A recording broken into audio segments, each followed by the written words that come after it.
What if Alexander the Great, the unparalleled military genius of the ancient world, had lived longer and decided to confront Rome at the height of his power?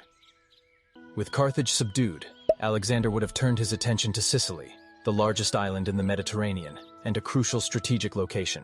Sicily was home to several Greek colonies, including Syracuse, which had long been a rival of Carthage. The Carthaginian garrisons on the island, already demoralized by the fall of their mother city, would have offered little resistance.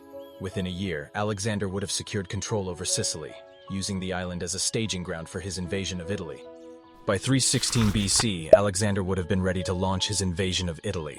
His army, now numbering over 70,000 men, including Greek hoplites, Macedonian phalangites, Scythian horse archers, and war elephants, would have landed on the southern coast of Italy, near the Greek city of Tarentum, modern-day Taranto.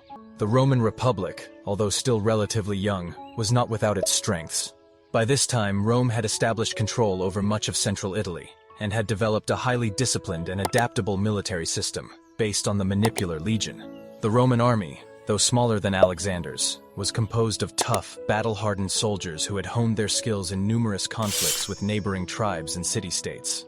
The initial engagements between Alexander's forces and the Roman legions would have likely taken place in the southern regions of Italy, in the territories of the Samnites and Lucanians. The first major battle between Alexander and Rome might have occurred near the city of Tarentum, a key strategic location in the south of the Italian Peninsula.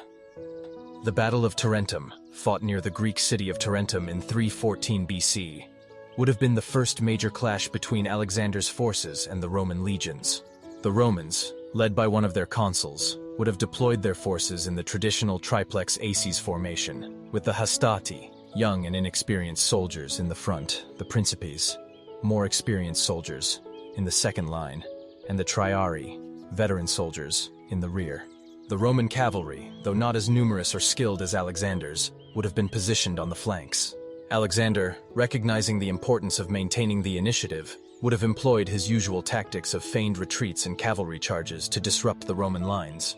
The Macedonian phalanx, with its long sarissas, would have advanced steadily, creating an impenetrable wall of spears that the Roman hastati would have struggled to penetrate.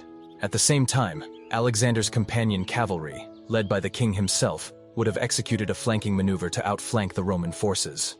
The Roman legions, though disciplined and determined, would have found themselves outmatched by the superior tactics and experience of Alexander's army. The use of Scythian horse archers to harass the Roman flanks and war elephants to break through the Roman lines would have further compounded the difficulties faced by the Roman commanders. Despite their best efforts, the Romans would have been forced to retreat, suffering heavy casualties in the process.